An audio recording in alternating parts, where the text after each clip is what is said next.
O mundo é um palco. Os homens e as mulheres, meros artistas que entram nele e saem. Essa frase de Shakespeare da peça As You Like It descreve muito bem o que representou e representa o teatro para nós seres humanos. O teatro, para o homem nos primórdios de sua jornada na Terra, tinha o cotidiano como fonte de suas representações. Era através de cantos e danças ritualísticas que a natureza e os deuses eram celebrados, as perdas eram lamentadas e os saberes eram transmitidos para as gerações mais novas. É na Grécia Antiga, por volta do século V antes da era cristã, que o teatro surge como conhecemos hoje, a partir de uma evolução dos ditirambos a Dionísio. E sim, você não me ouviu mal, e isso não é um palavrão. As festas ao deus Dionísio eram muito populares, afinal de contas, Dionísio era o deus do vinho, da alegria e das festas.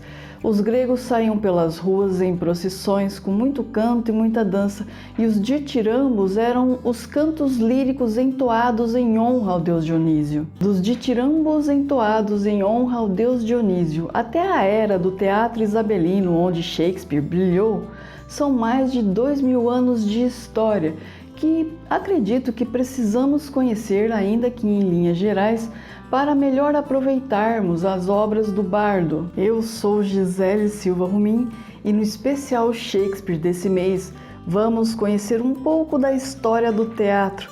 Então aproveita a vinheta, busca lá aquele cafezinho e volta aqui comigo para essa conversa.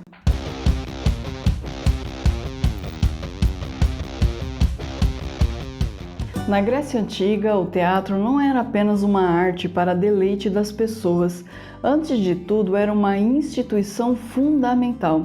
Os espetáculos eram realizados ao ar livre e as encenações abordavam os grandes dilemas humanos e sociais, razão pela qual tinham um grande apelo à população. Aristóteles, em sua obra Poética, vem a estabelecer aquilo que podemos considerar como as primeiras bases teóricas do teatro. Ao considerar que as representações imitavam a vida, o filósofo ressaltava o caráter pedagógico do teatro através da ideia de catarse. Aristóteles acreditava que as encenações que despertavam na plateia fortes emoções como ira, medo, compaixão, auxiliavam na liberação de emoções recalcadas, e com isso a plateia era purificada durante as encenações teatrais. O filósofo ainda fixou 3 regrinhas básicas para serem observadas durante as encenações. A história deveria se passar no período de um dia, o cenário deveria ser único e as encenações deveriam girar em torno de um único personagem. Dos gregos ainda herdamos as noções de tragédia e comédia. A tragédia grega retratava a queda de um grande homem, a comédia retratava o homem comum, seus desafios cotidianos, suas imperfeições. Esse estilo de teatro que surge na Grécia Antiga cruza as fronteiras e chega até a Ásia Menor, a África e a Magna Grécia, mas é com os romanos, os grandes herdeiros das tradições culturais gregas, que o teatro é espalhado por vários povos do mundo antigo. Com a ascensão do cristianismo e a queda do Império Romano, o teatro enfrenta seus dias sombrios, pois a Igreja proíbe as encenações. Mas como era uma arte de grande apelo popular, ela continua mesmo às escondidas.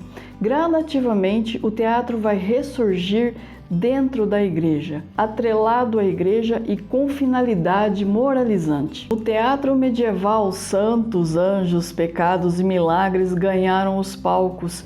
Um dos gêneros teatrais mais populares na época era o auto. Normalmente era uma peça composta por um único ato, cujos temas trafegavam entre o sagrado e o profano. O renascentismo trouxe uma explosão de ideias e criatividades. A redescoberta da cultura greco-romana e a centralidade do ser humano como valor fundamental transformaram para sempre o modo como fazemos e enxergamos o teatro. Ao rompimento das regras herdadas de Aristóteles e a incorporação de elementos mais complexos e emocionais. Além disso, era frequente a mescla de diferentes estilos de teatro, diferentes gêneros teatrais, o que refletia toda a efervescência cultural daquele momento histórico. E aí, meu amigo, está curtindo o episódio? Eu espero que sim e peço que não esqueça de engajá-lo. Caso esteja nos escutando por podcast, compartilhe nas redes sociais e indique a seus amigos. Caso esteja nos assistindo pelo YouTube, inscreva-se no canal, deixe uma curtida, um comentário. É permanecendo juntos que vamos fortalecer essa comunidade de leitores apaixonados. É em meio a esse contexto de mudanças no modo como o teatro era escrito e encenado que se destaca o teatro inglês, especialmente aquele desenvolvido na era isabelina. Bem, vocês se recordam que o teatro surge a partir de uma evolução dos cantos líricos entoados em honra ao deus Dionísio, não é mesmo? Pois bem, era muito comum as falas dos personagens serem rimadas como um poema. Uma das inovações do teatro isabelino é a adoção daquilo que chamamos de versos livres, ou seja, não havia preocupação com rimas, de modo que os diálogos ficaram muito mais naturais. Introduziu-se ainda a técnica de mudança de cenário e também de quebra da quarta parede com monólogos ou apartes feitos por determinados personagens contando algo específico para a plateia, com o objetivo de tornar quem assistia um cúmplice da trama que era desenvolvida no palco. Mas, a despeito da grandiosidade do teatro grego e das inovações introduzidas pelo teatro da era isabelina, infelizmente não podemos deixar de mencionar que as mulheres não podiam participar das encenações. Isso mesmo, mulheres não podiam ser atrizes. Os papéis femininos eram realizados exclusivamente por homens.